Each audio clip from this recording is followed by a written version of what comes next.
All right. So the question is asking me, why is the writer using this phrase? He's using it to emphasize something. Play it safe. Now let's look at the sentence which contains this phrase, which is a very long sentence. So despite the predominance of benign over clinically important disease, so even though there's predominance of benign over clinically important disease, diagnostic uncertainty.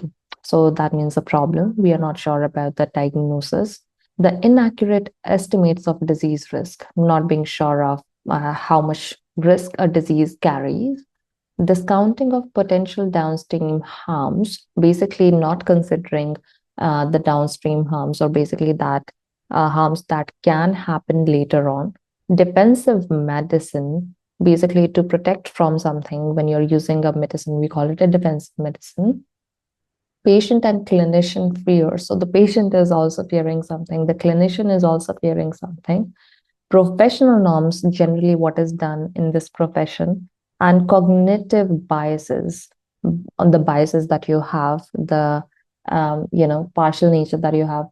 All of these things together, all of these things combined, drive radiologists and referring clinicians to play it safe.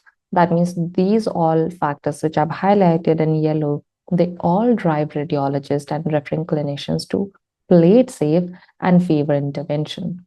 So all of these things combined are actually causing or making the clinicians favor intervention and play it safe. So if they are favoring intervention and then they have used the term and, that means they are doing something similar here by playing it safe. When we hear playing it safe, we often think that, okay, we are not talking about looking at answer option A, the benefit of early detection, no, nothing like that. But playing it safe, rather, they're trying to make sure that they're avoiding something here, right? Even though we have all of these problems, but considering all of these problems in mind, they are playing it safe and favoring intervention.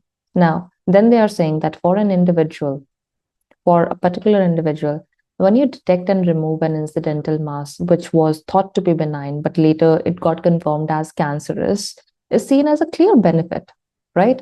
But then here they're using but to change the perspective of what they are talking about. Here they say that, but at the population level, if we are talking about, studies are showing a substantial increase in renal cancer diagnosis over the past 20 years from increased imaging report.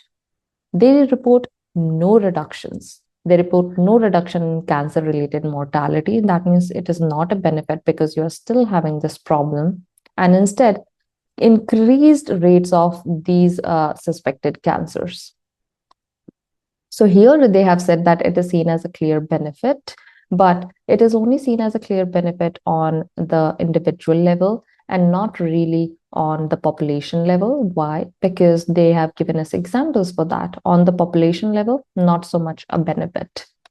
Here they have mentioned all of these negative things, and then they have asked me to answer this question by playing it safe. Are they talking about the benefit of early detection? They're definitely not focusing on the benefit of early detection, and the comparison on the individual level and the comparison then on the population level is clearly an example to show, to compare the benefits there, but the benefit is not there on the population level. Even so, my question is about playing it safe.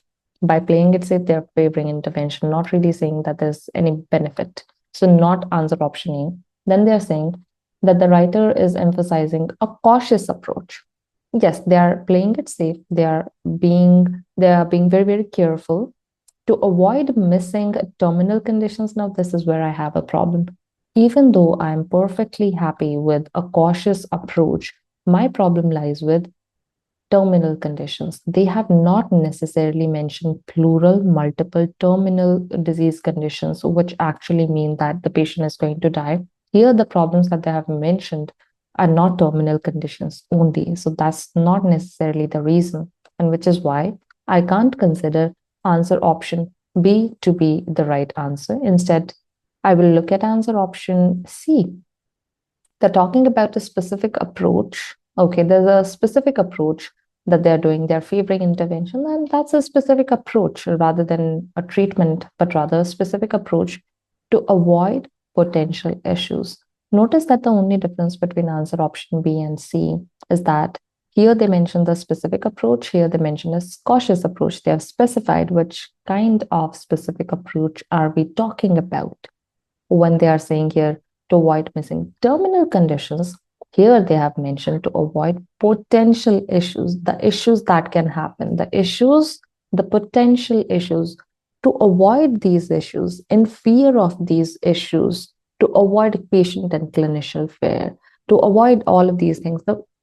Basically, all of these potential things which can happen, to avoid these, they are focusing on a specific approach, that is favoring intervention and playing it safe, which makes sense to me. So I don't have a problem with answer option C.